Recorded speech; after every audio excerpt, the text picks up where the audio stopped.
Washington, AP. The White House says that President Joe Biden will not block the handover of documents sought by a House committee investigating the Jan. 6 insurrection at the U.S. Capitol, setting up a showdown with former President Donald Trump, who wants to shield those White House records from investigators.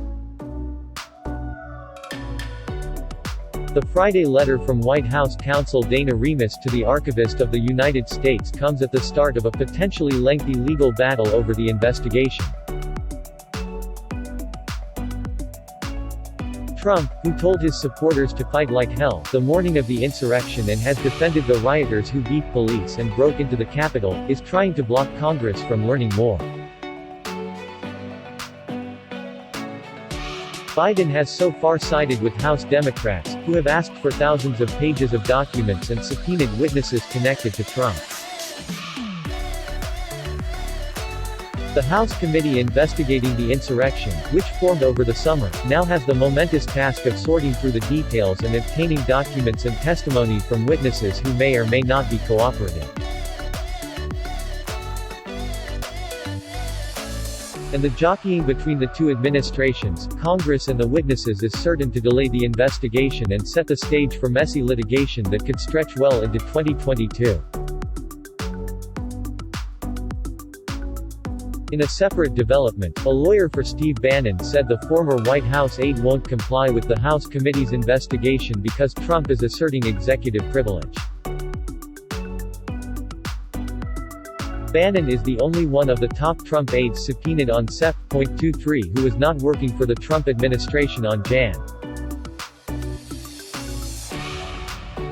6. 2 other aides, former White House Chief of Staff Mark Meadows and former Pentagon aide Kash Patel, are engaging with the committee, lawmakers said in a statement.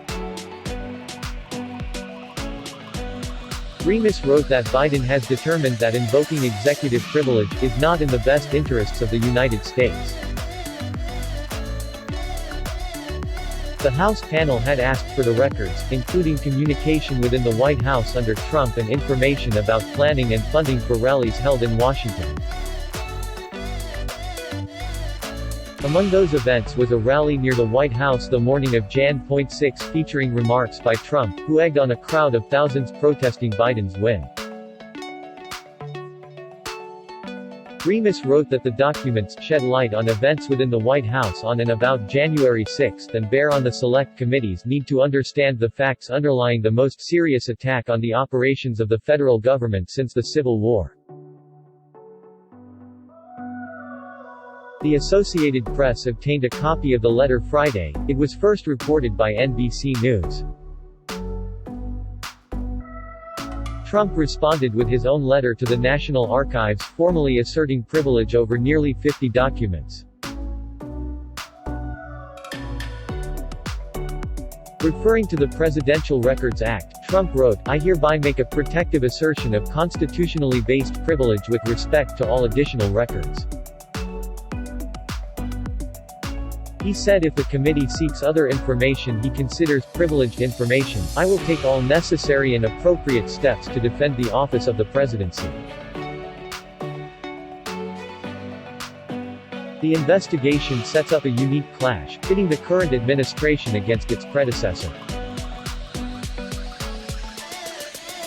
Since Biden now holds the office of the presidency, he will make the call on some of Trump's privilege claims.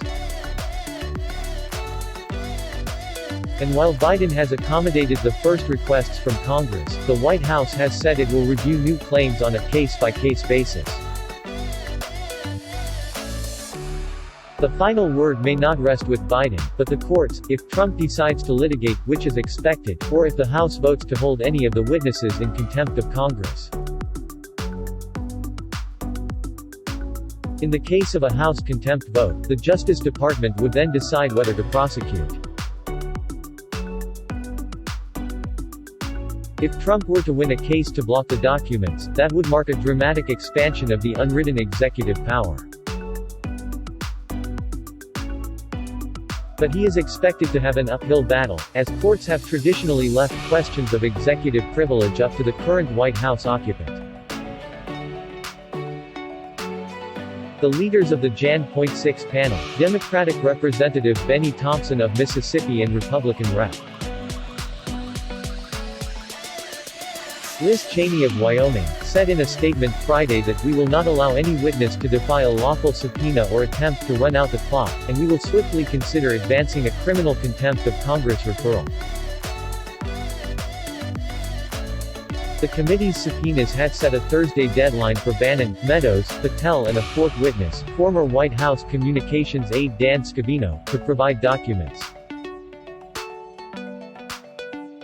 They also set dates for interviews next week. Patel said in a statement that, "I can confirm that I have responded to the subpoena in a timely manner, but would not elaborate." A spokesman for the committee declined to comment on whether Scavino was cooperating. In a Sep.23 letter to Bannon, the committee said he had been in contact with Trump in the weeks ahead of the attack, urging him to focus his efforts in overturning the election on Jan. 6. When Congress certifies electoral votes, the letter noted that Bannon had been quoted on Jan. 5 is saying, "All hell is going to break loose tomorrow." Bannon's lawyer, Robert Costello, said in an October 7 letter to the panel that until the issues over privilege are resolved, we are unable to respond to your requests for documents and testimony. Costello wrote that Bannon is prepared to comply with the directions of the courts when and if they rule. Costello's letter includes excerpts from a separate letter to Bannon by Justin Clark, a lawyer for Trump. Clark says documents and testimony provided to the Jan.6 panel could include information that is potentially protected from disclosure by executive and other privileges, including among others the presidential communications, deliberative process and attorney-client privileges. The committee has subpoenaed 13 other individuals connected to the planning of Jan. 6 and set deadlines for documents and interviews later this month. Associated Press writers Ben Fox and Farnoosh Amiri contributed to this report.